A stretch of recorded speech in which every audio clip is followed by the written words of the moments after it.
Hello, wonderful teachers. Have you ever wondered how the children in your classes would describe you? Once, one of mine said to me, "Yo, miss, you pull a lot of faces."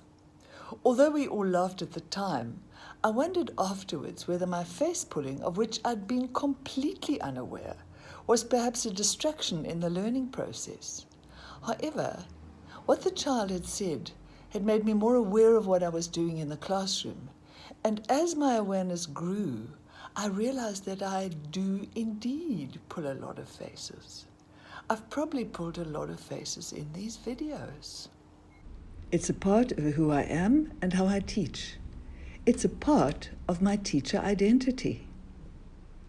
Our children probably know more about our teacher identities than we do because they get to see them in action every day.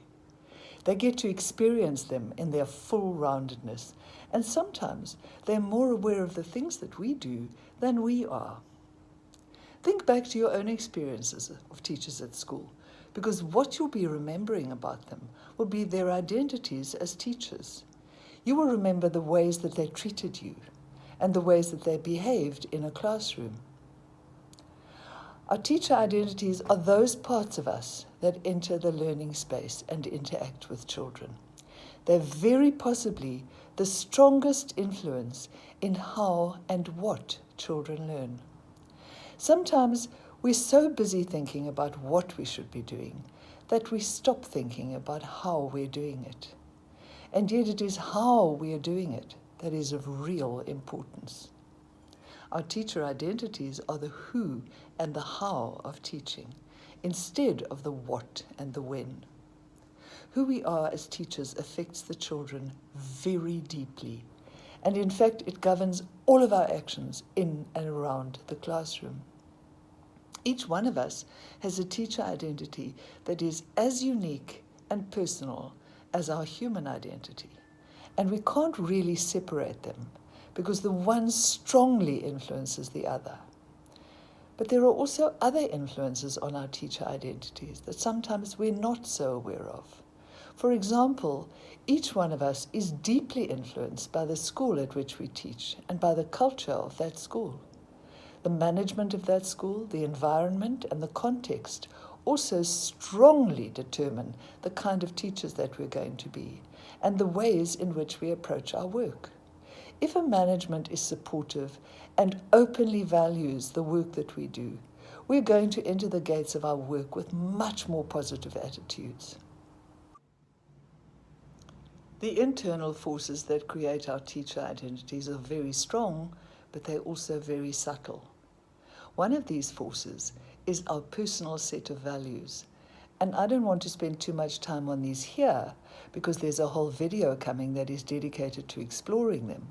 But our values control every single choice that we make in life and in our classrooms and about teaching in general.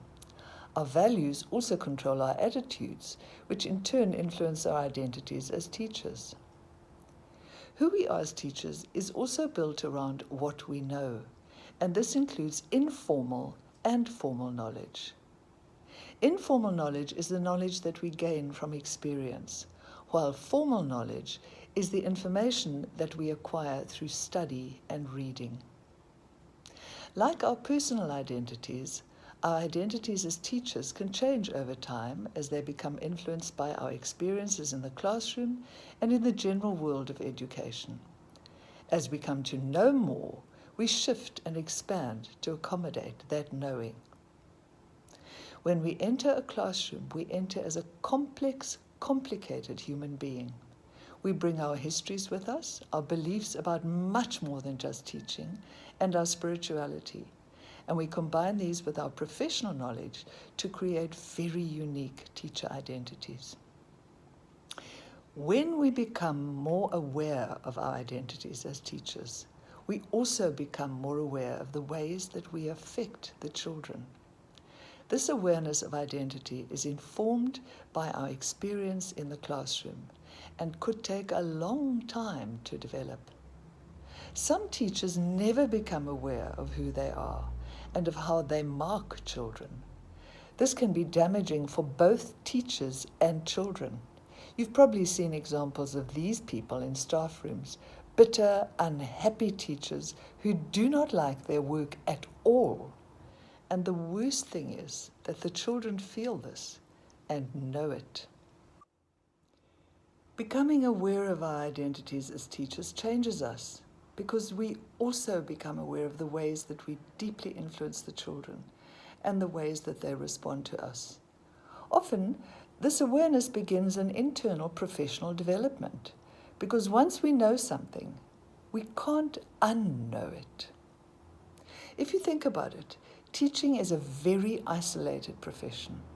We do our work alone, surrounded by children. We are seldom exposed to the ways that our colleagues teach. When departments of education offer workshops, these are always centered on what we should know rather than on how we should teach it.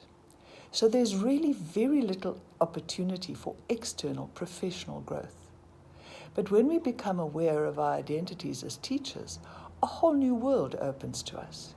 We can begin to change our approaches, tweak our teaching, and become more aware of the ways in which we are behaving with the children and the ways that they are responding to us. This knowledge is what will separate us from the social, stereotypical image of the teacher and will make us develop into unique and purposeful individuals who are determined to achieve superhero status, as if you weren't one already. We also become more adaptable, and an earlier video has already discussed the importance of this. We become stronger and better able to confront change, especially if that change is externally enforced, as has just happened with the COVID pandemic. Knowing who you are as a teacher is the greatest gift that you can give yourself and your children. You offer a stable space. You offer a safe space because they know that they can trust you. When the whole world is going through a pandemic, with conspiracy theories and science becoming terribly muddled and murky, isn't a stable, safe space one of the best things that we can offer? I just want to say to you that even although very few people acknowledge the huge importance of the work that you do, it doesn't make it any less meaningful or valuable. You are amazing. Remember that always. Take care of yourselves and stay safe. I'll see you again.